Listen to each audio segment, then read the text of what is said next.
It's Happy Hour again from Uptown New Orleans. Hello, I'm Grant Morris. Happy Hour is part of the family of shows on the podcast network. It's neworleans.com. When you walk into a bar in New Orleans and you pull up a bar stool, you never know who's going to be sitting on either side of you. What you do know is no matter what they look like, what they're wearing, whether they just got out of a limousine or just got out of jail, they're going to be happy to talk to you. Because that's New Orleans, and this is Happy Hour, a cocktail-fueled 60 minutes of random conversation with folks who have nothing in common. Other than we're all New Orleanians in a bar today, we're of course at the fabulous Wayfare on Ferret Street, where they put fine dining into a sandwich and fine booze into a glass. They have a 3-hour happy hour here every day from 4 to 7, and on the weekends they have a fabulous brunch. So come on down, hang out with us anytime. We're usually here on Wednesdays between 4 and 5, or come down anytime you like and enjoy yourself. I thought the show went pretty well today, didn't you, Andrew? That was great. Yeah. So thanks everyone for coming along. Gwen Thompkins is here, the fabulous Gwen Thompkins from WWNO, host of Music Inside Out. It's almost embarrassing for us to have Gwen on the show, I think, Andrew. Oh, Lord, no. But we're going to try and just forget that and just soldier on. John Richie, the fabulous movie maker, is here. He's been on our show before. Yeah, how's it going? He's obsessed with guns. Oh, good. yeah, it's freaking me out because there's a red light keeps flashing on your face. I think someone's going to shoot you. Yeah, no. Oh, But no. What is that? Is that Catherine? I think it's It's Catherine, our flash. photographer, Yeah. Catherine King. Does blood wash out? Blood I wash wouldn't know. out. And I might want to change seats, is all I'm saying. Yeah. I Dang. guess All right. that would be ironic if somebody shot you here at Wayfare and you're the Man, it took making a really- movie it about took a gun quick, control. Dark turn, huh? Yeah. That would probably be good publicity for the movie, though. Maybe. Yeah, not so good for me, but for the movie. Well, yeah. if you only got wounded, there was If like I only got a wounded, then graze, that, like It'd be a like a flesh Norman wound. Mailer. Yeah. It's a flesh wound Yeah, story. Yeah. just a flesh wound, exactly. Rich Collins is here as well. Hello. Rich is one of New Orleans' only Emmy-winning Whoa. New Orleanians, Wow. who was the original member of the Imagination Movers that won an Emmy. Yes, sir. That's true. Exactly. Come It's on true. in. I'm sorry. That's true. Now Emmy he's winner. Lazy on the mic. Thank you. I know you're not used to It performing. feels dumb leading this far forward for some reason. We can move your seat, you know. You can create you could pull your chair in like a normal human being if you've got a problem with moving. My mic stand's not as cool as the other. Like, What's Chris's wrong is much with that cooler one? than mine. Is it? Looks more like rock and roll. Mine's. Chris Lee is here as well. Fabulous Chris Lee, who's been I on brought our my show own a number mic of- stand. Yeah, Yeah, exactly. that's what I'm known last for. time, He's got a last time scarf you- on it and stuff. Chris, last time you were here, you were going to change the world by coming up with a new energy source based on waves in the ocean. I was just selling that for my dad, but yeah, Did that work out? I didn't see he it. hasn't sold it yet. Nothing. No. He still haven't. So It's you a $1.2 billion price tag. It's 1.2 billion. yeah, it's a high barrier to entry. There On aren't Lake many. Pontchartrain? No, Anchorage, Alaska. But yeah, that's no longer in my hands. That's Oh, you're out of the business of saving well, the you world. know, now. he asked me to come in and help him out. He had a conference in New York. He couldn't attend it, so he asked me to come in and help him do that. And that's right after I had done that, I came on your show. Okay. Yeah. Well, that's why you're And all I met like flattered everybody about from that. every bank, the Goldman Sachs, Yeah. to Citibank, all these people. What was your pitch? What's the best pitch? Do you want to go hear the whole? I mean, I'll give you the very quick one. Is it's tidal energy, the force of the Nice. tides, which are forever and reliable and never go away. Yeah. And Anchorage, which has huge tides, and yeah, it's a big idea. It's Right. definitely a big idea. Well, it sounds great. Is that one of those things where like the existing infrastructure resists change because it would threaten their profits? I think it's more it's Isn't that a simply thing? It's it's because simply they like sent a rock star out to sell it. That might have something. well, you know, I think it's more like the environmental hurdles were the biggest ones. So you needed a bunch of money to do all these studies, and that's upfront money that goes down the toilet if you don't get approved. So that's the hurdle right That's there. why you need an investor. You need Andrew Duhon is here, of course, my co-host. He's Andrew, our investor. What a could you put segue. Wait, like how much, bro? How much you say you needed? Did you win the lottery 1.2, or not? just 1.2. 1.2 billion. Look, man, I can put in some weed. We can just sell that shit. I got some guitars. Maybe we could barter. I don't know. You wouldn't need the whole 1.2 up front, though. Surely someone could cough up like $500,000 or something and own it. Maybe Or a some stake of Bitcoin it. shit. I don't know. Bitcoin.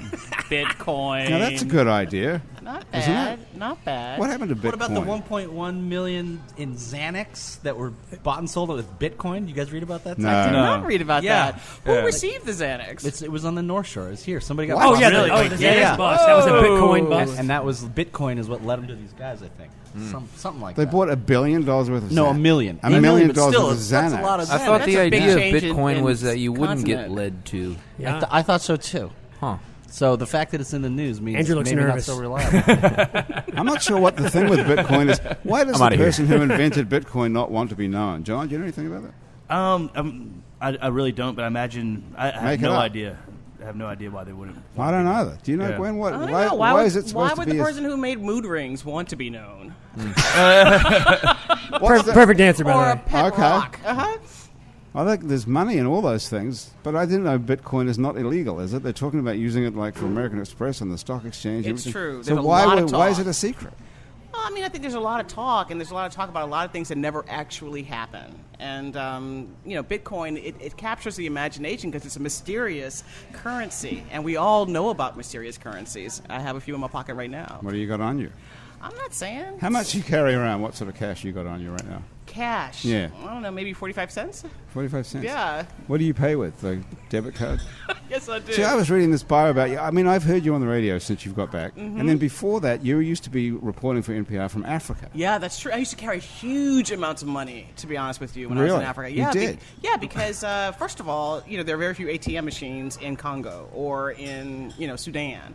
So I used to. Okay. Well, I didn't before know that about traveling- Sudan. traveling to those places. Well, Sudan, was under U.S. sanctions. I mean, it still is. So hence no banking, hence no ATM machines, I right? bet nobody here knew that. Did you know that Sudan was in? No one knows what you're talking I about. gotta take You're you on all the to wrong Sudan, track. all Where right? exactly is Sudan? Exactly. Sudan is just north of Kenya, actually, northwest of Kenya, and Where Obama's from? Indeed. Yeah, In yeah, fact, yeah, yeah. northwest of where Obama's people are from. The Luo people come from western Kenya, right by Lake Victoria. So the thing is, I used to have to go to the bank before heading to these countries, and I would carry tens of thousands of dollars in my bag. Of your own money or NPR's money? NPR's money, of course. So NPR would let you go and draw out tens of thousands of Tens dollars. of thousands of dollars. So it's a pretty wealthy operation, this NPR. Well, Because how you much know- do they care about Sudan, really, at NPR? Well, you'd be surprised. I am. We all need to care about Sudan, Well, what- actually. People Why? in Do NPR you- probably know more about Sudan than anybody at this table. You know. I would hope they would have seen they're giving you tens of thousands of dollars. So how No, much is you it really legal should to care. stick in your pocket when you get on a plane to go to Africa? It depends on the country that you're going to. Well, here you there are can't bring more different than restrictions. $10,000 worth of cash. It says on the form when you come in the country. Well, that's what you have underwear for. You know? Okay. A little goes here, a couple Okay. thousand go there, and next thing you know, you're rolling. It's Wow. like drinks for everybody. What do know? you do with it when you get there so that it doesn't get stolen off you? Well, that's a good question. You try to carry as much as you can on you, and then you hide it in your room or you hide it in your bags or that sort of thing. Yeah. What a weird gig. It's a great gig. And you were I there have for to how say. many years? I was were there you for 4 years. 4 years in For Africa. 4 years, yeah. And before that, you were the producer of the weekend show. Yeah, I Weekend was the Edition. editor. I edited Weekend Edition Saturday with Scott Simon for 10 years. That would have to be a better gig than being sent to Africa, wouldn't it? Well, How it does was, one get to be a promotion? Well, it was temperature controlled, you know. It's inside and it's one show a week. Indeed. So Whereas- when the guy brought you into his office and said, "We've got a promotion for you. We're going to take you off the 1 gig a week show in Washington D.C. and send you to Sudan," what did you think about I that? thought it was fantastic. I really lobbied for that job. You know, it's a Okay. great job. It And is. I grew up in New Orleans in a neighborhood called Pontchartrain Park, and nothing ever happened in Pontchartrain Park. Like, nothing ever happened. Right? So when nothing ever happens when you're growing up, you really want to grow up to be a person who deals with things that are happening. You know? Okay. Yeah.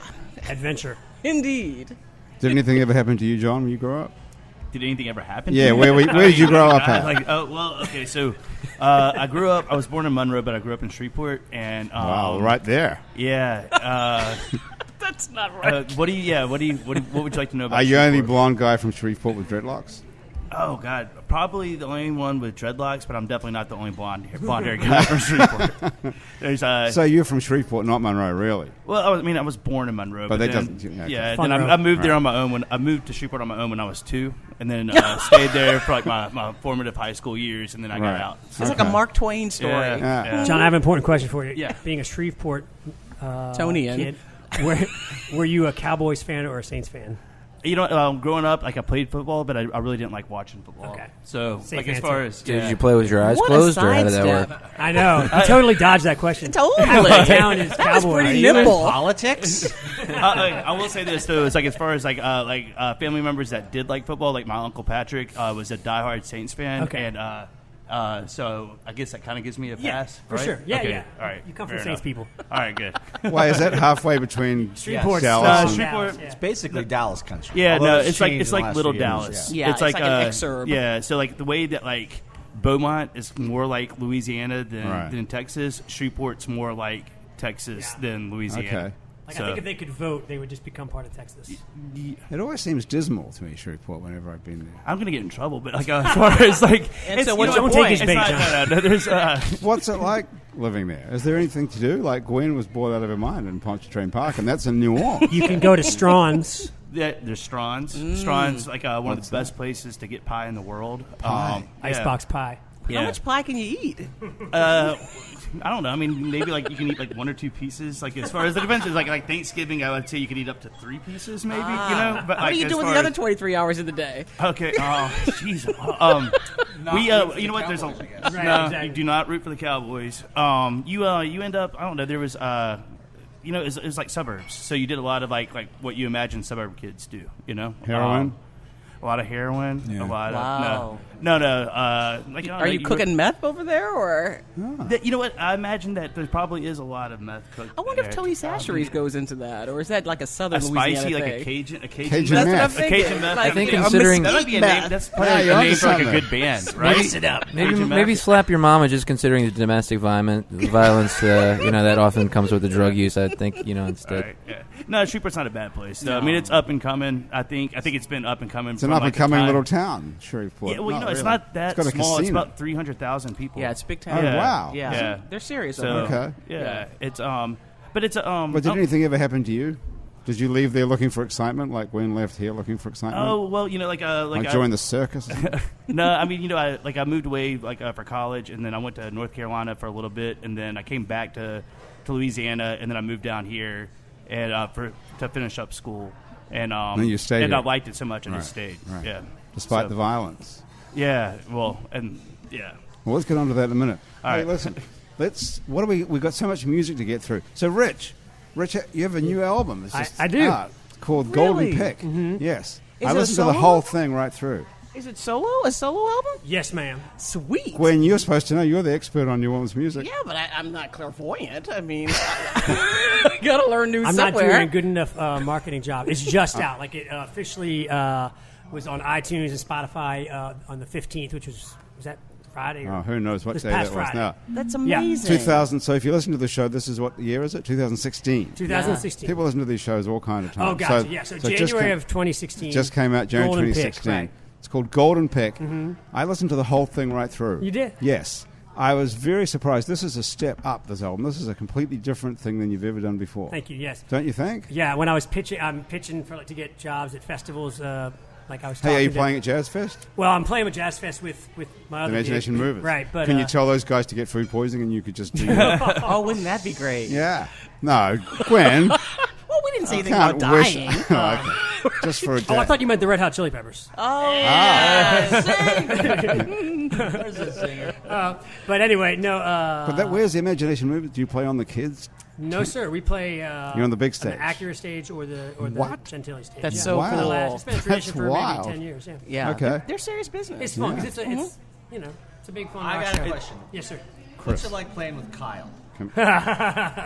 Who's Kyle? Chris Their knows drummer. Kyle Melanson, who drums with Movers almost all the time. He's just one. He's hilarious. Sometimes we don't travel with him, and I miss him so much. We all do. He's the life of the party, of the bus, the car, the plane. Is he the Dash Rip Rock? He's also drummer? Dash Rip Rock That's drummer, him. right? So Yeah. with Dash, like back in the crazy days, he'd be on stage wearing only a diaper and playing and going crazy. With Which us, would we kind have of to- suit you guys, seeing your audience yeah, is 0 we can to 3. repurpose that. Yeah. But he's just as funny with us. He'll love the guy. He's so fun. But on your solo album, though, I mean, how solo is this solo album?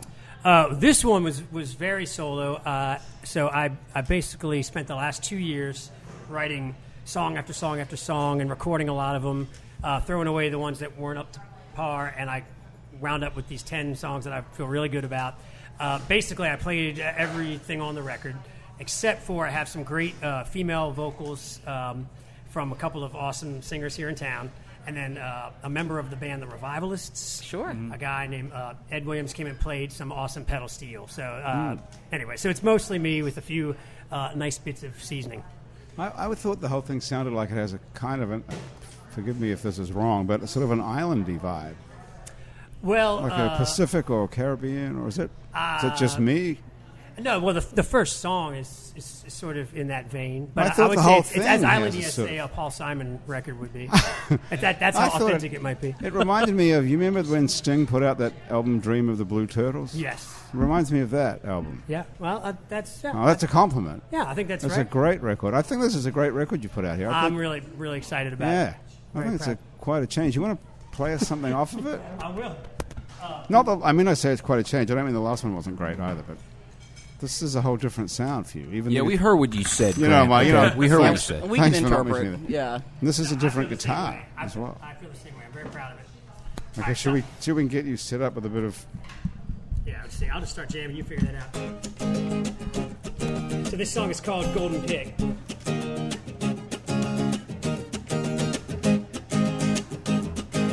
Got a ukulele with a golden pick. Gonna write a pretty little song with it. Tell my little baby that I love her so. Oh, oh, oh, oh, oh, oh. I got a guitar with a silver string. It sounds like heaven when you hear it ring. Open up the gates and let them sing for you. All for you, yeah. Na na na na na na na na na na na na na. Tell my little baby that I love her so. Whoa. Na na na na na na na na na na na na na na na. Tell my little baby that I love her so. Whoa. Now I'm pounding out a rhythm on a beat up drum. Day I'll get it covered up in platinum drum, and I'm playing a rhythm for you. Hey. And diamonds all over my microphone. When the spotlights hit it, gonna see it shine. Say that you love me and I'm gonna give it all to you. All to you, yeah. Na na na na na na na na na na na na na na na. Tell my little baby that I love her so. Whoa. Na na na na na na na na na na na na na na. Tell my little baby that I love her so. Whoa. Hey. Rock the rhythm one time. You are the reason that I got the rhyme. Bring it back to you. Bring it back to you. Stars come out at night. Your eyes are twice as bright. Yeah, bring it back to me. Bring it back to me. I got a ukulele with a golden pick. Gonna write a pretty little song with it. Tell my little baby that I love her so. Oh, oh, oh, oh, oh, oh, yeah. Na na na na na na na na na na na na na na na. Tell my little baby that I love her so. Whoa. Na na na na na na na na na na na na na na na na. Just tell my little baby that I love her so. Whoa. Yeah, na na na na.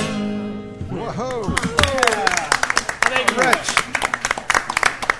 Thank you. you want to pull that around? Rich Collins, Thank you. Golden Pick off the album love the energy. called Golden Oh, Pick. thanks. Gwen, what do you think? You're the New Orleans expert on music no. interrogation. I'm so not an expert. No, I'm a reporter. I just, this is my beat. But I have to say, I love it. I thought the energy was really lovely. Yeah. I'm pleased. Yeah, I like it a lot. I worked hard on this collection of songs. So What do you do now? Well, what I'm doing right now, I was talking to Chris about it right before we went on the air. So like a lot of creative people in New Orleans, I'm doing a million different things trying to keep things going. So obviously we have movers. Yeah. We tour. So like in a few weeks I'm going to do a show in LA and a show in New York City. We picked we can do some good shows and pick the best ones. Movers are doing Jazz Fest, and actually we have a thing at Mardi Gras coming up. But then, meanwhile, I'm trying to do some gigs based on this record, and what I'm really having fun with is I'm trying to get into the world of licensing. So I've actually made some good contacts recently. Every song on this record, I feel like... Well, tell us what licensing is exactly. Oh, I'm sorry. Getting the songs in trying movies? Yes, ads, TV, and film. Trying to get some of these songs used in a commercial or in a television show or in a feature film. And so I actually had some good Do you have to do that Context. yourself? You don't have an agent or something? Well, I do. That's my sort of thing that's happened for me in the last couple of weeks is on the strength of this record, I got a few doors opened and I've made some good contacts. So I got a woman who's a pro who's placed a lot of songs for a lot of people, and she's in my camp. I'm really excited about that. So someone's representing you. Yeah. Well, that's once I signed the interesting. papers. Okay. So how does that work? They take your record and they hawk it around. They know people who are this making woman, moves. she's great. Her name is Kathy Heller. She had a ton of success writing songs herself, and then is just more together than I guess a lot of other musicians. So she's the kind of person that'll get on a plane and go to Minneapolis and go meet with the marketing people at Target and just be a handshake and a smile and a face. So now she, from ad agencies to all the major companies like Target or McDonald's that buy songs and use them in commercials. See, she knows everybody. That used to be called selling out. Yeah. What happened to that? You know what happened? Streaming. Yeah, right, exactly. Since you can't sell any records anymore, so It's the only way to make money. right. And even it that really is is. becoming squeezed. Right. Is it? That's Yeah, true. because now the buyers are like, oh, we know everybody. This is the only way to make money, so Yes. the price comes down. Wow. I give you a good example. Walk into a Dollar Tree and listen to the music that they play. It's just so tough, the music that they play, because it's the kind of music that is made quickly, and the kind of music that says, "Are you going to give me a couple $100? Sure, use it all you want." It's that sort of thing. My brother and I, Benji, we haven't played in Supagroup in a while, but for the last 5 or 6 years of our career, more than half of our money was coming from licensing. And in the last couple years, we always owned our masters. We always kept, had B-sides and stuff. So now we have this little cottage industry. When someone asks us for an original song, we're like, well, what about this one? And we play them stuff we've already recorded. And then we tailor these songs, the vocals, to whatever the movie or the TV show is. Nice. Wow. So we sold the same music with different lyrics multiple times. You're my hero. You sure you should have just said that? Whatever. Come get me. Oh wait, people are listening. But that's not actually illegal if you change We the own lyric. we own the copyright. They're just Right. licensing that version. So But it if doesn't matter. someone's already bought, so that's right. So they license it in perpetuity, or it's just for a fixed time when They someone license licenses it something? in perpetuity, but for that purpose. So it's when you license something like these things you're doing, Rich, is it a one-time only fee? Someone gives you $100 there's a or million different ways to There's do it. plus Usually. mechanical royalties, which is less of the thing, but you get you get residual royalties. You get your BMI, when it's broadcast. So every time on somebody TV, plays it, but you that's not 7 cents. direct. That's through another. Right. You get a fee up front for the license from whoever wants. it. Okay. So you're hoping that song would be in a Toyota commercial or it's a sort of I'm summary thinking song. paper towel for some reason. Paper towels. That's what I had in mind when I wrote it. It's paper towel, Okay. specifically. A golden pick, paper towel. I was thinking Kleenex for the golden pick. Yeah, right. No. Wait, you don't use paper Okay. towel? It's got more traction. Indeed it does. More tensile strength. Sometimes paper towel is the right tool for the job. But does that in some way muddy, No one knows what we're talking about because they couldn't see your hand gesture. muddy your identity as a musician, though? I mean, in the sense that,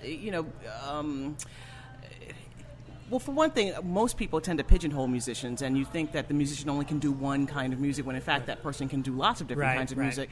But at the same time, if you're playing every angle, then how does the music listener know what the essence of you is, or the essence of your work is? Well, right, yeah. Do you do hey, now here's my heavy metal track? Right. I don't think I'll be doing that. I mean, it was actually nice. First of all, what I wanted to be as a musician was Supagroup. That's what I grew up listening to. Truly, what I want to do is just rock, and I love it. And the last time I saw I've seen him rock, by the way, and they rock. It's insane. I'm like, wow, this is the same. These are the same guys. I saw you guys at Bonton, some New Year's Eve or something, and you guys were throwing down. Oh, that was so fun. Yeah. When movers play at night is fun. Yeah, it's so fun. But but so I think that the sound that comes out of me generally is pretty optimistic and cheerful like that, which just so happens to work well in the world of Paper towels. Paper towels and Kia, Sorrento ads. It's just because in other words, there's a lot of songs out there that are, my baby left me, I'm so sad, or you broke my heart. That is not as applicable it's funny. I've been listening a ton right now to what's out there, and it seems like it's either, well, I don't want to get too into it, but fortunately, who I naturally am and what I sound like seems to work pretty well in that world. So that's not selling out then, Gwen, right? Yeah. If you're Well, sort of spreading yourself too thin. I don't think I would ever use that term, selling out. Actually, Well, how would you put it? Oh, I would just say, I mean, this is entrepreneurism. I mean, Trying to isn't make it? a living off You your know? music. There is a It really danger, is. though, of like, like if you're just going to be like, you're just like a mimic, right? I wouldn't want to do that. My wife had this phrase. She'd say, like, she was in a big band. She was in White Zombie. White Zombie, She yeah. said, we always tried to sell out, just nobody was buying. Oh no!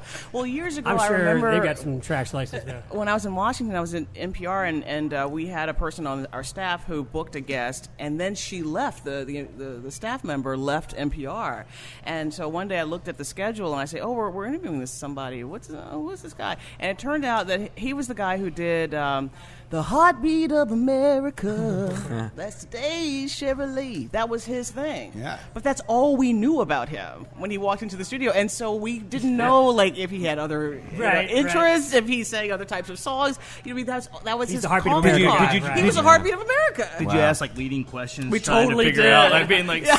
So you enjoy roots music, you know, and stuff. So or you're saying that you're a NPR Bob has Seger fan?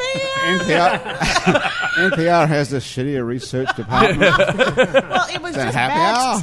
timing. Even I have a paragraph about everybody. I know you're doing pretty good. Look, I got a whole He seems like a page about well-researched John. show. Look at this. I'm very impressed. This I is got like 2 pages about John Richie. No way. Yes, look Really? what I've got about John. I totally want to know. John's making a movie called 91%. Mm-hmm. And I'll tell you something about it. It's 91% shares the stories of those impacted by gun violence and reveals new hope for a common ground on the debate over guns in America. That is a hugely optimistic and ambitious project, I would say. Well, yeah. We started the project about 2 years ago, and we're almost finished with the editing process. Like as far as we're going to have this out in the spring. It's almost done. Yeah, it's almost done. So tell us what 91% is. So the title 91% comes from a poll that was put out by Quinnipiac University shortly after the shooting in Newtown that showed that 91% of Americans were for background checks on all gun sales. 91% of Americans are in favor of background checks On all gun sales. all gun sales, including the person-to-person purchase, the what they call the gun show loophole, things like that. And so so the reason that the film we focus on that is that you would think that 91% of anything that gets a 91% approval rating is like a mandate, and yet Congress still won't pass a universal background check. And so the film kind of examines how that came about, and then how that impacts our public health, and then what's being done about it. And so. Recently, Obama set up and did his executive order, which was going to beef up the ATF in order to be able to kind of enforce these background checks and to really look into people that are using that loophole as a way of selling guns and making a living off of it without, being a federally licensed dealer or being able to do that background check. So the thing was that kind of greatly changed the ending of our film, and so that's what we're. I hope he didn't screw it up for you, did he? No, I don't think so. I think Thank that God. I think that in fact, a lot of people have been asking that question about whether or not this is going to affect the relevance of the film. And in my opinion, at least, I think is that the NRA and Republican backlash that's about to happen because of what Obama's just done. What did he actually do? All he did is this: is he basically. He did what he could do from the executive branch, So Obama, he's the commander-in-chief, so therefore, like as far as I knew that. Is that right? Even No, on do you know yes, this Gwen, guy? that's true. Okay, so Barack Obama That's is your for president. sure. No, so what he, so he's the head of, The Kenyan guy. yeah, the guy, The Luo. the guy from Kenya, like right, Handsome the country man. right by Sudan. South of Sudan, I believe it is. Yeah, it is south Or of north.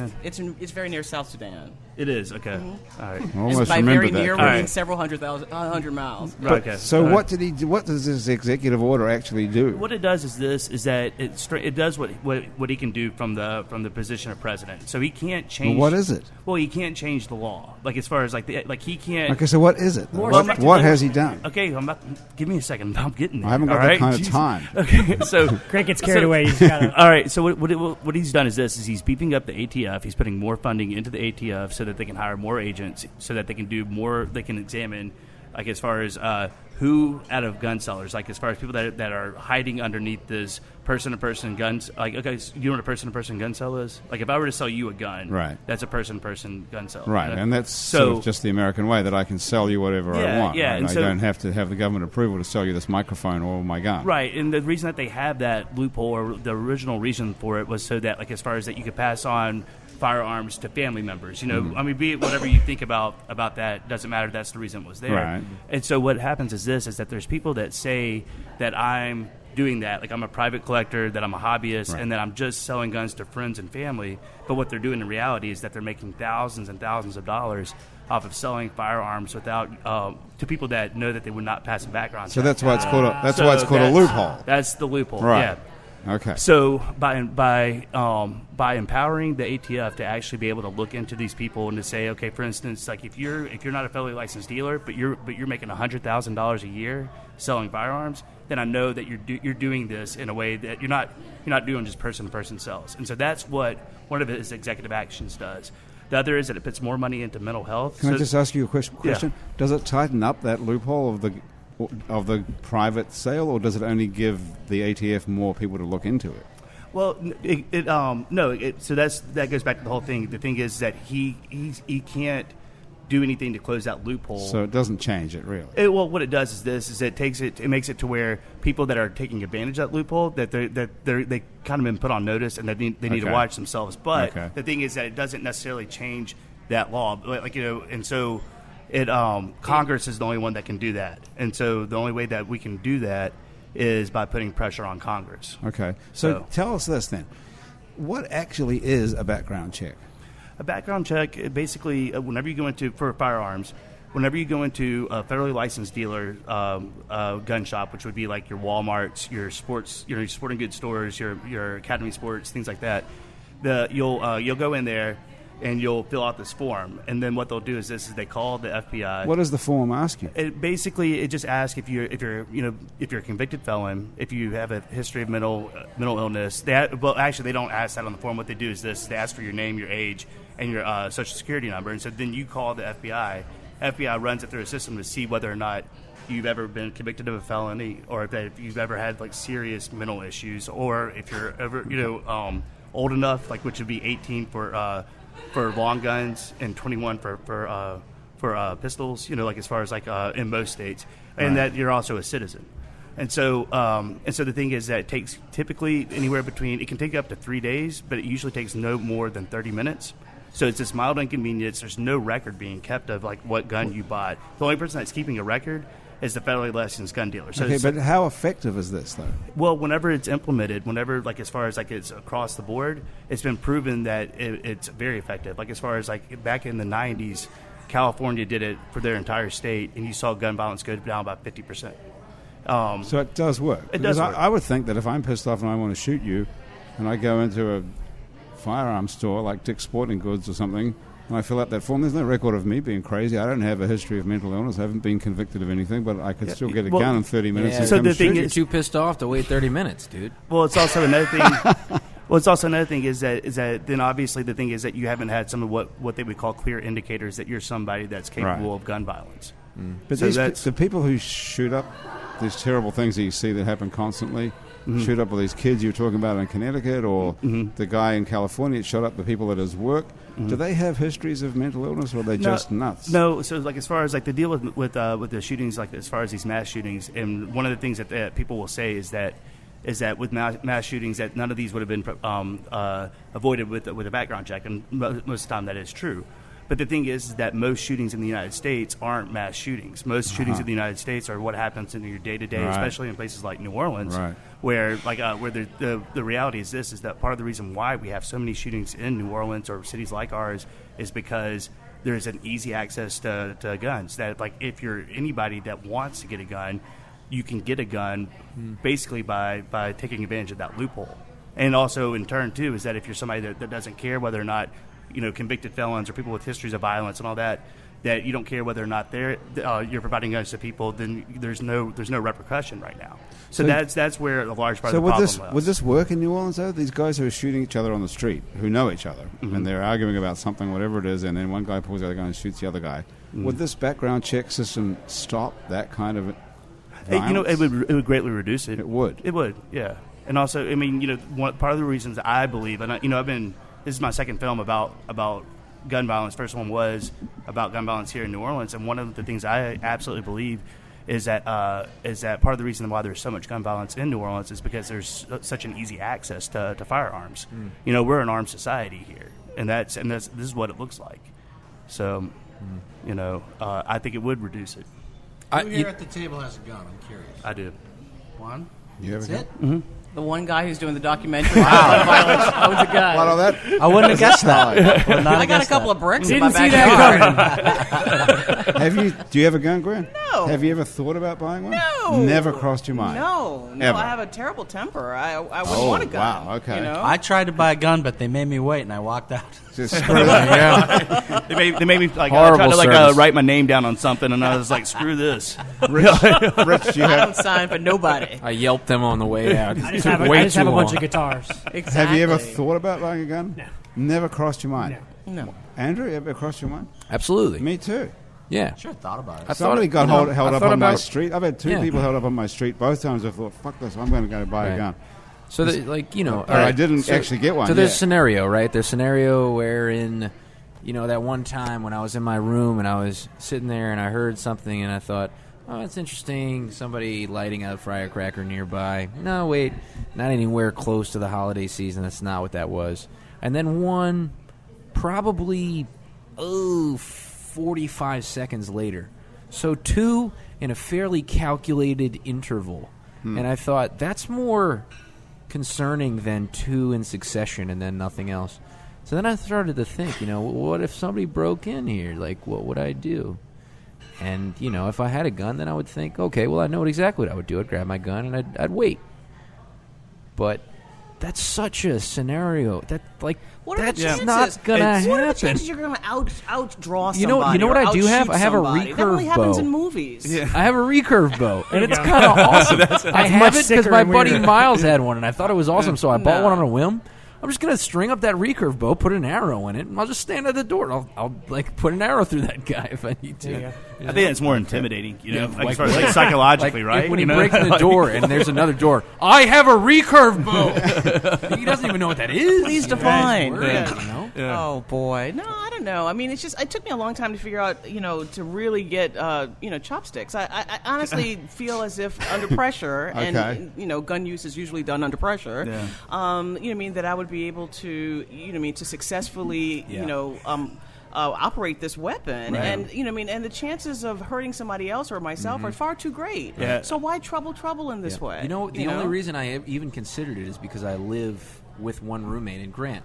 I mean, would you consider it if you have kids running around the house? You wouldn't even consider it, right? The data from John Hopkins University says that a gun inside the house is 20 times more likely to end up killing somebody that lives in the house than it is like an intruder or anybody else. Oh, without a doubt. Yeah. Yeah, definitely. Say that again. So, like, if as you far have as, a like- gun in your house, you're 20 Yeah, times more that likely gun, to have someone in your house shot with a gun. With that specific gun, if that gun is going to shoot somebody, then it's they either said 9 times or 20 times, but still it's very Whatever it is, poignant. it's Like, as far significant. as that it's more likely to hurt somebody that lives inside the house than it is. I was curious, what is the data if you have nunchucks? Because that's what I got. In my house. It's like you're You're I dead. think, you know what? If And you, I'm if you pretty have, fucking deadly with them. I think that if you have Wow. nunchucks and you have children, then you're 20 times more likely, or like 100 times more likely that one kid's going to hit the other kid with the nunchucks Yeah. at some point. I would say Same you're thing- 100% same likely thing with of getting hit in the nuts. Yeah, and same thing with Mardi Gras beads too, right? And then there will be no more children. Yes. Okay, but John, in all seriousness, you're talking to these people. This is what we've been doing for the last 2 years. Everyone I talk to who owns a gun says the same thing, that they have it for self-defense. Yeah, And there's tons, and you must meet all these people. Yeah. Everybody's got it for self-defense in certain neighborhoods because everyone else has got one. Yeah, and it's one of those things. I was talking about this today with a friend. Like I have lots of friends here that carry guns with them. Like as far as there's significantly more than any other place that I've ever lived in my life. And when you ask them why do you, and these are people that they're not going out to commit crimes or anything like that. These are people that are just scared of the crime that's in the city. Right. But they have kids too, and the thing is that a lot of people are not very safe with the way that they store guns here.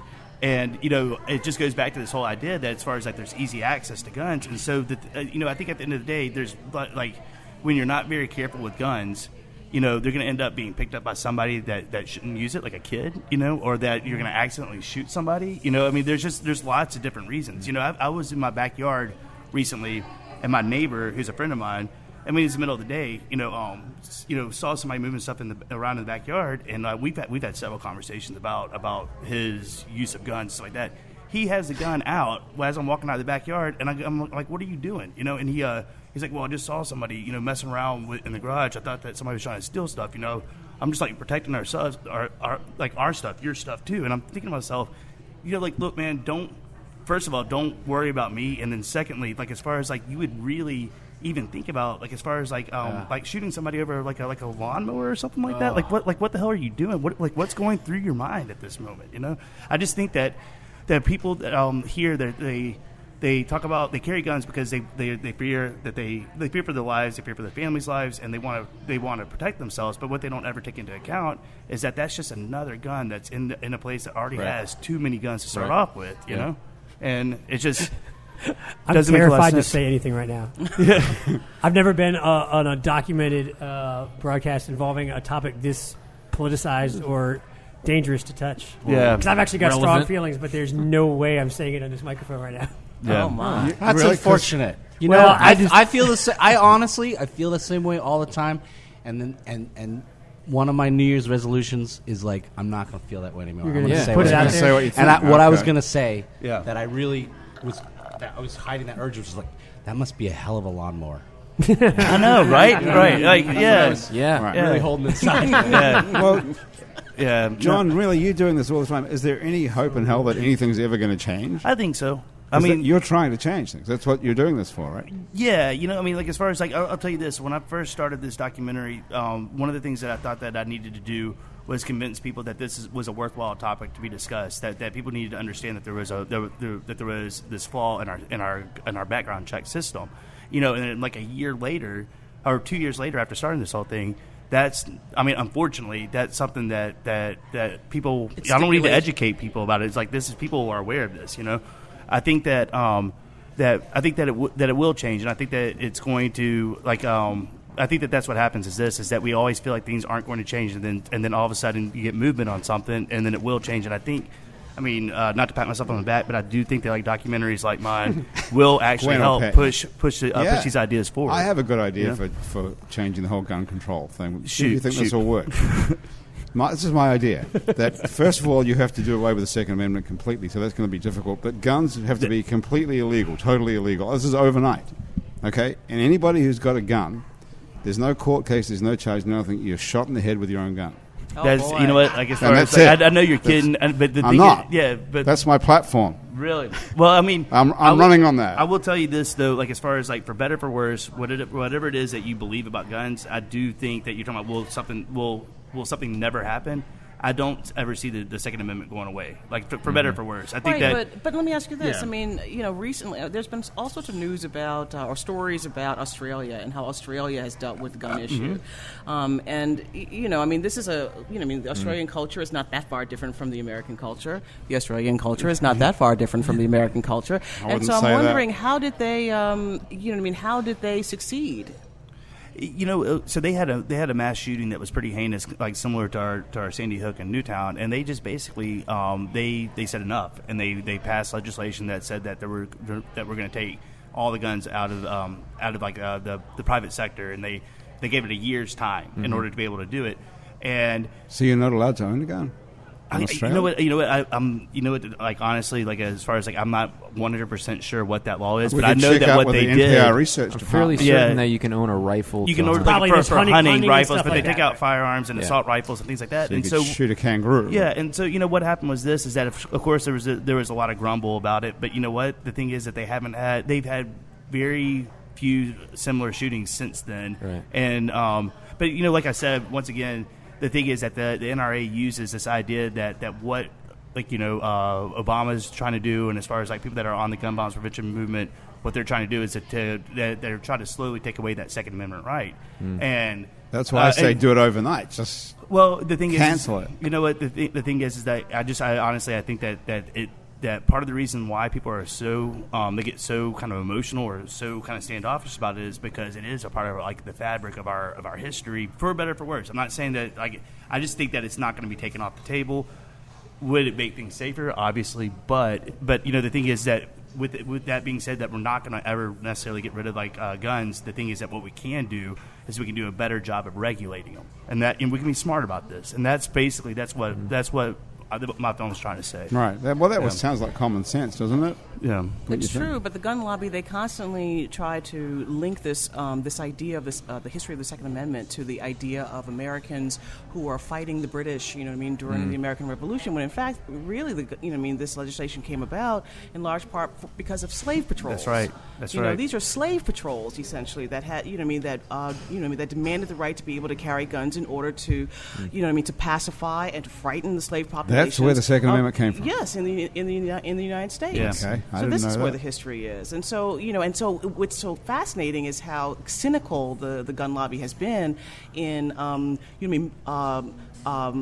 misremembering history, right. And then also in terms of arming everyone, and then telling everyone that you can't afford not to have an arm because everybody else is armed. Well, that's the mentality. Yeah, that's right. It's it's a fairly dumb circular logic that just That's my least favorite argument. Yeah, right. Why would we do that? Then only the bad guys will have them. Yeah, it's like the only way to get rid of guns is to do more guns. It's like, everyone has to drive a giant, ridiculous, stupid car. But because everyone else has big cars. But there is a basic truth to that, though, is that you can outlaw all the drugs or all the guns or anything you want. It doesn't stop people doing it. You can have background checks, right, and you can make heroin illegal, but people are still going to get. All you got to do is emulate and learn from all the civilized modern countries that have achieved this. And but they don't have a Second Amendment that says that guns are enshrined in the fabric of our society, which is where the problem comes from. That's why I say just cut and paste. Like trim a little fat off the Constitution. Just take out the Second Amendment, because who needs a gun, really? What do we need guns for? There's not really a logical need for it, even though it's un-American to say that. Yeah. But that's how stupid the argument has become, in my opinion. I would defend as far as hunters' rights, and I even as far as another thing too is that even though I don't necessarily subscribe to the idea of using it for protection, but the thing is that also at the same time, as far as if you own a gun, in your house, that you do it, you're a law-abiding citizen. There's no reason why that you've ever done anything to say that you shouldn't. Then I think that's where our society draws the line. And I'm saying it's illegal under my system. Well, you can't have a gun, and then nobody's got one, and then there's no problem. I really don't think there's any other solution to it, except it's never going to happen, because obviously the Second Amendment is woven so deep into the fabric of our society that it can't be pulled out. If you look at states like Connecticut, New Jersey, New York, California, who have passed these significant kind of these precautionary preventative laws, you have seen a great reduction in gun violence. And so the thing is, true? That's absolutely. Even though you have these things you see on the news, these dramatic mass shootings. Now, I'm completely with you guys. Just one little thing. Well, it's just that when you try to fight this, you have to consider what the argument is against what you're saying, which is when you say guns go away and gun violence goes away. That's true, but the argument is, but the person who's frustrated is going to, find another way to kill or, to do harm. And you can look at the UK as a great example of why that's not true, right? Because the UK, you read their paper and they're like, angry husband stabs wife once a week. And she lives every time, right? And that's okay. But it's that's the alternative to. I think that everybody should just get pies instead. You turn in your gun, pies you get great. 100 whipped cream pies, and when you're really mad, you just throw them at each other. Okay. What's the shelf life for of me? Pies? Yeah. Haven't you heard about food waste? When I throw it though, can I say "fuck you"? Of course you can. Yeah. Mm-hmm. And really smash it in hard too. Yeah. That's you can put gross things in the pies. You can put bullets in the pies. You can shoot the pie Chris, out of a large cannon. pick up that blue guitar over there. Mr. Lee. Yes. And look at that beautiful guitar.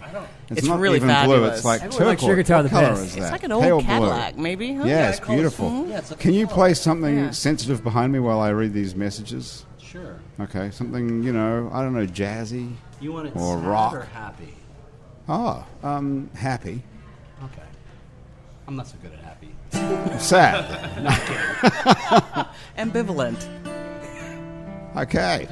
Thank you very much to these people who made today's show possible. Petite Pet Care. If you're going out of town or you have a crazy schedule, the folks at Petite Pet Care will take care of your pet in his or her own home. There's nothing like a discussion about gun violence interspersed with a bit of Petite Pet Care. Don't you think? I think they're going to love this. For loving care when you're not there, go to petitepetcare.com. That's a pretty good protection having a dog, right? It's in fact the Way police better. say that it's the best protection. Yeah, it doesn't require ammo either. You know. In fact, sometimes they say just have the sign that says "Watch This is- out for my watch out, dog," and beware that of dog. will deter crime. Really? I Yep. have a little dog that I don't think my dog would do shit to anybody. I think it's more likely that my dog would get shot, and then I'll be even more You'll be upset. bereft. Yeah. No. You need a picture of a big dog, irrespective of what your dog looks like. Okay. Just like on the house. An aspirational picture. Okay. Thanks too to Basic Swim and Gym, where you can get a full range of fashion swimsuits, as well as workout and yoga clothes with style. Basic Swim and Gym is on Magazine Street near Jefferson Avenue. And thanks to Hangover Destroyer, the only all-natural product medically proven to prevent or cure a hangover. All you have to do is go to Hangover Destroyer's website. It's hdestroyer.com and write happy hour in the coupon code, and you'll get 30% off of Hangover Destroyer, and you too will be able to seize the dawn. Nice. Music by Chris Lee and Rich Collins. First time we've jammed together. I like it. Nice. Can we segue this into a song? Seize the riff. Oh, sure. Okay. Let's see. You know that gun discussion, and for real, it really does bother me because I feel the same way. Especially if like you're in front, you got a microphone a lot, and you have like a potential audience. You're always worried. If I say something, then I'm painting myself as this thing, and it's gotten insanely worse with the rise of the internet and where people can just anonymously fuck with you and whatever you say. People, I realize now, It's like that Mickey Mouse head that used to go on the dancing lyrics, but it goes backwards. Like everything you're saying in your head, it's like you're going back to check it. Was that cool? Was that cool? Was that cool? exactly. You know? Yeah, and But someone's going to hate it. misinterpret. People misinterpret what you're saying mostly too, especially Even- on social media. Whether they do or not, they're dicks. You know, like So that's what a do you- default action. You know what? But I've learned how to deal with trolls, and the way that you do it is you just don't fucking respond. I mean, the thing is that they'll try to bait you, and then you know what? They leave you alone after like after about 8 things. If you don't respond, they'll even ask you to respond, and you just don't. You don't, and That's the best lesson that's come out of this whole show. actually. I do get a lot. I used to get a lot of trolls. I probably could get more after this show, so. But that's fine. But Trolls, musicians, bring it on. I don't know. I think it can be very insulting for musicians who do share their ideas about the world. And I've seen audience members scream out, "Just sing!" Like, shut up and sing. Totally. Which is so disrespectful. And I've heard the musicians shout back, "I've been singing my fucking heart out for you for 2 hours. Right. You know, why can't I say what I really think?" You know, it's all of a piece. It's a landmine. No matter Yeah. what. So I'm gonna play a song that's a fucking landmine. All right, do it. Okay, what is it? It's awesome.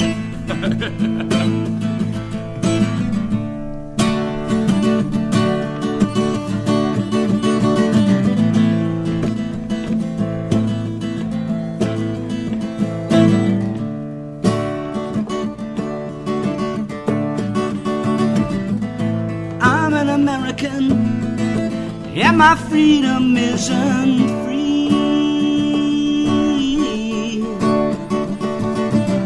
Paid for with sacrifice by my fathers who believe, but it's gone, it's gone. No one listens to the weatherman.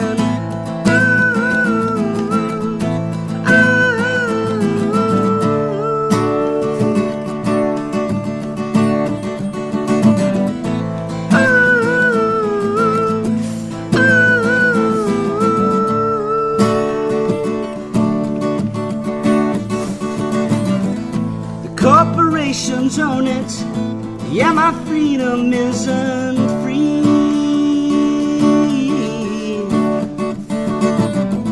The billionaires, they bought it.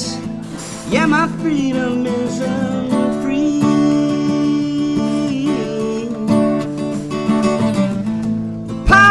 son sold it, and the High Court it agrees.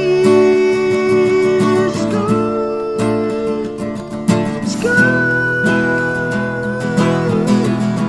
No one listens to the weatherman, and I will live free around and die. They can kill me, but that's why I didn't sell my freedom. I didn't sell my freedom, but my freedom isn't free. Yeah, no one listens to the weatherman.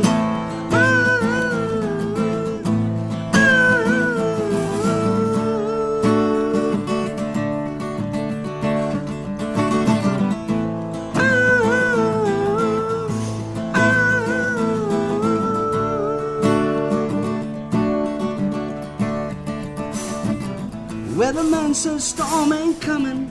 Weatherman says storm's already here. It's too late to batten down.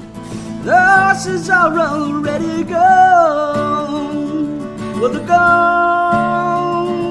They're gone.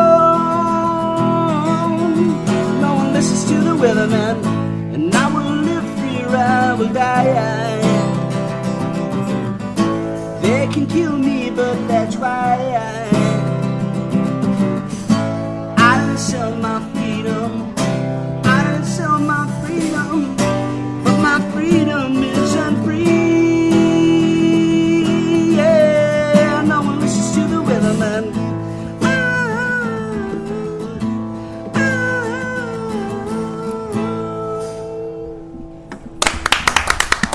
Goodness. Do you play that song much?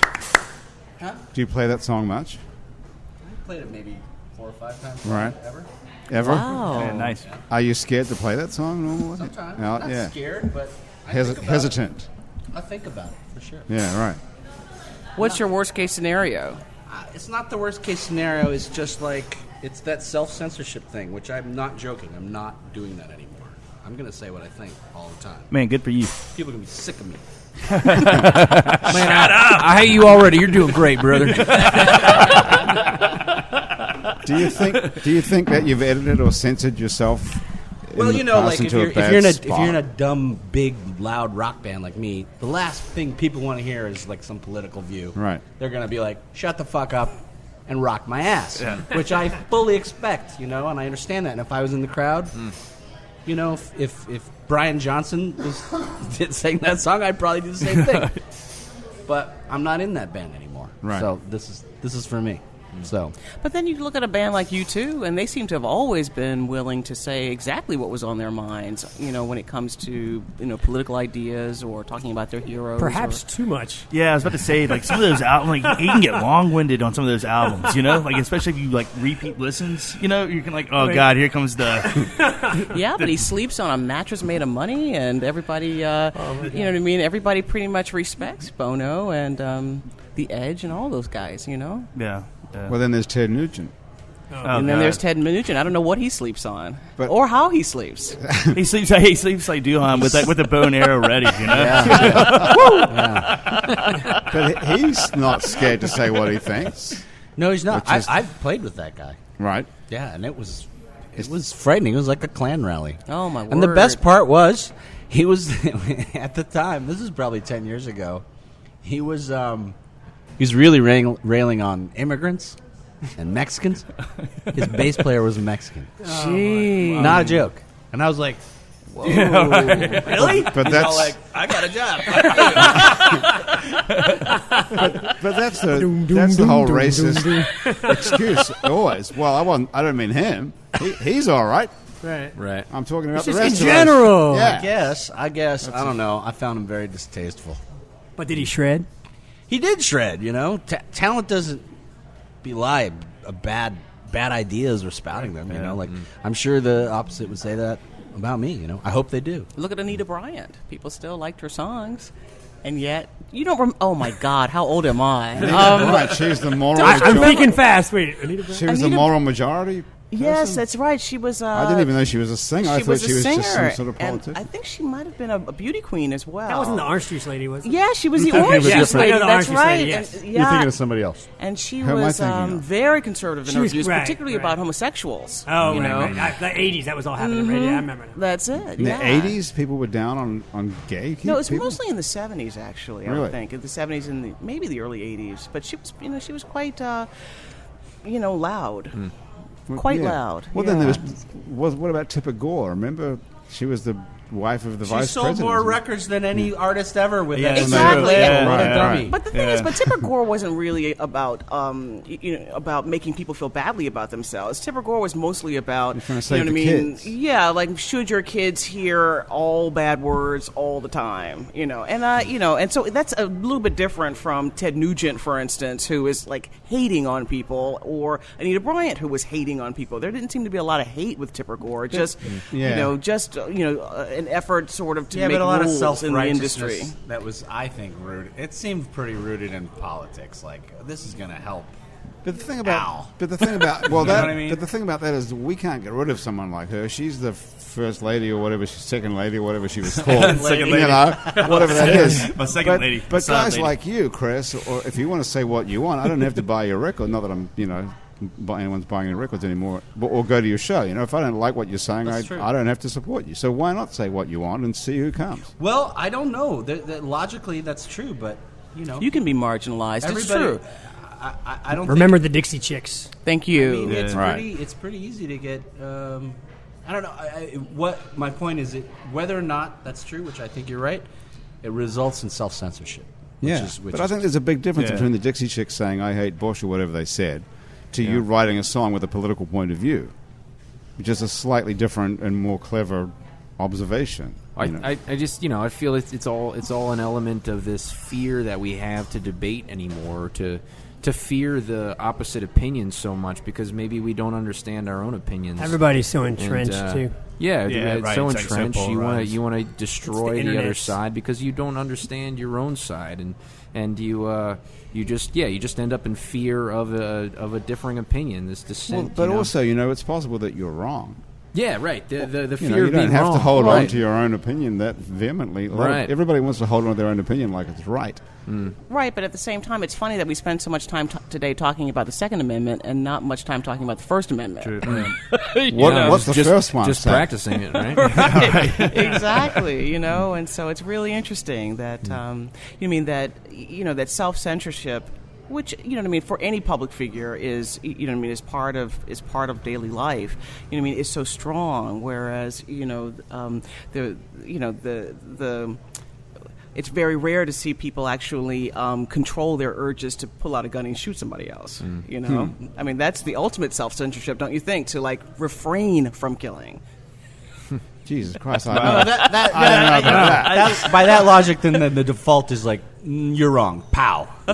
No, but that's what I'm saying. What I'm saying is that it's all about self-control, right?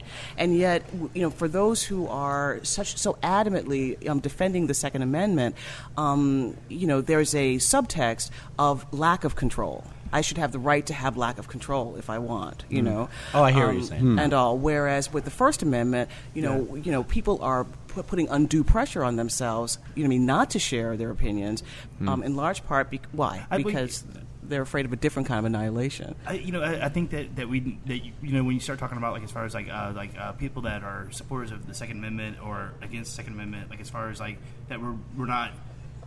Once again, kind of being divisive when it's unnecessary to be. That's for instance, true. Yeah, That's true. I mean, yeah. I'll change what I'm saying to the NRA. Sure. To the NRA, and so the thing is, it's just it's a shame to see a lobby. Change the contours of the American public conversation about such an important issue. Sure. Yeah, I agree with one part about that, which is, and again, I'm still with you guys, by the way. I like to poke holes in it because it's important. That's it. It's easy to agree with these arguments, but it's better to poke holes in the arguments you agree with to say this is what's going to come around. But that's not even what I had to say about it's. I wish I remember who said this, but he said, you know what the problem with today is? It's that all the stupid people are out in the streets, screaming some argument, and all the smart people are like not sure about what they No, want that to was say. Bukowski, Charles Bukowski. That's And who he it said was. all the Yeah, I stupid love people are that. so confident. I love that and so the much, smart people you know? lack confidence. Yeah. Yes, You know? it's true. It's true.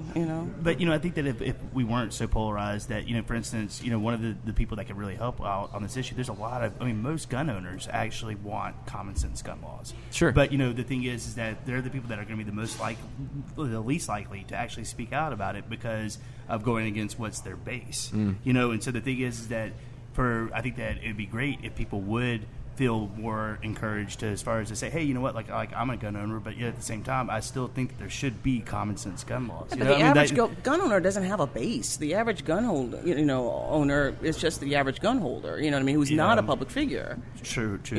Yeah. So. No. Yeah. Rich, you want to play one more song before we have to get out of here? Well, Duhon said Andrew. What do you think? I'm here all the time, dude. You can play a song. What do you think? Should we make them play? Well, I was going to say, are we running out of time? Rich, Yes. do you have a You guys wanna do a controversial Mardi Gras song? together? Sure. Hockey way? Sure. What key do you plan to do this in? B? D? Okay, grab a guitar, Andrew. What is actually going on here, Gwen? Do you know? Unclear. I think that they're going to play New Everyone's- Orleans classic Everyone's doing a song. Okay. So we're not doing a song off of in the Golden key of Pick. D. Okay, here's a question I thought of when I was listening to Golden Pick before I came to this show today. Who invented the guitar pick? I got no idea. Any idea? You're the No research. clue. My Uncle Patrick. The big Saints The fan. Saints fan. Yeah. In Shreveport, Louisiana. Oh, no, actually, he's from Chatham, Louisiana, which is outside of Monroe. What's it called? Chatham, Louisiana. I don't think I've ever even heard of to the that. right. That's, of that's probably the Shreveport. first time that's been said on the radio. Oh, no. Uncle Patrick, inventor of the guitar pick, is from Chatham. Chatham, Louisiana. boy, hold us still. You won't do it now. Set your wheel. Feel good music down to your soul. Good for your body, good for your soul. Let me hear you say, hey, hey, hey, hey, hey, pop your way. Hey, hey, hey, hey, pop your way.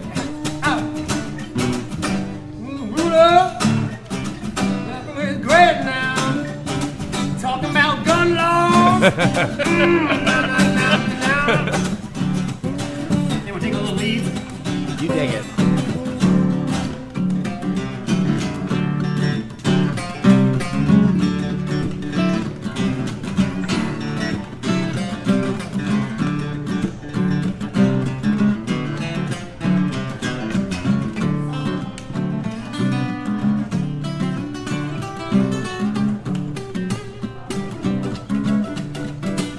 Getting in my car, Rambo, with music down to your soul. Feel good music, living reggae, make your body slow boogie roll. We're gonna say, hey, hey, hey, hey, hey, pop your way. Hey, hey, hey, hey, pop your way.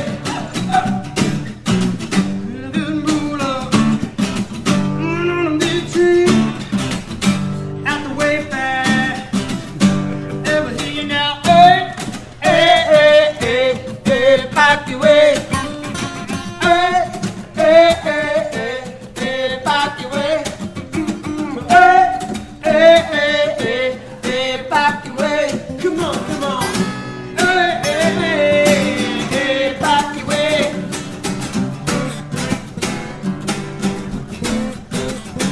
I'm better now.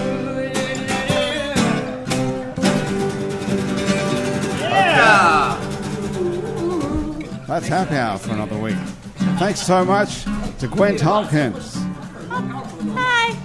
John Richie, Hey, thank you. Rich Collins, Thank y'all. Chris Lee. Thank you. And from Andrew Duhon is Yeah, back buddy. as well. I'm Grant Morris. Thanks for joining us. The producer of our show is Graham DePonte. Our associate producer and technical director is Chris Kehoe. Christian Unruh is our music director, and our theme music, which was played at the beginning of the show, was written by Mitch Foreman. If you'd like to be on our show and you can stay sober for about an hour, Drop us a line. Our address is on our website, itsneworleans.com, where you can find a lot of other happy hours to listen to, as well as some other shows we make here. Out to Lunch with Peter Raschuti, live from Commander's Palace, True to the Game, with the fabulous Chris True. Midnight Menu plus one with Margot Moss and the Man Who Ate New Orleans, Ray Canada, Louisiana Eats with Poppy Tooker, and Milo's Music Parlor with Kim Vu. You can also find other great Louisiana podcasts at itsacadiana.com and itsbatonrouge.la. You can keep up with us on Facebook, on Twitter, and a bunch of other time-sucking social media as well, and all of it we're called It's New Orleans. You can find photos from this show. Check out what we look like. You can find those on itsneworleans.com and on our Facebook page. Those photos are taken today by Catherine King, who I don't even see her. Is she here somewhere? Haven't seen her. She must have left already. She got all the good ones. If you listen ones. to this show on iTunes or Stitcher or some other podcast app that you prefer, thank you for subscribing to us. Take a moment to do something for us. Would you stop and rate and review us? That helps other people find us. You can find us on, pretty much anywhere, actually, on the internet. Our show is recorded live today at Wayfare on Ferret Street, where they put fine dining into a sandwich, fine booze into a glass, have a 3-hour happy hour every weekday, and brunch on the weekends. Happy Hour is a production of INO Broadcasting for itsneworleans.com. From Andrew Duhon, Graham DePonte, everyone around here at the table at Wayfare and back at our office at INO, I'm Grant Morris. Thank you so much for joining us. We'll see you back here next week on Happy Hour.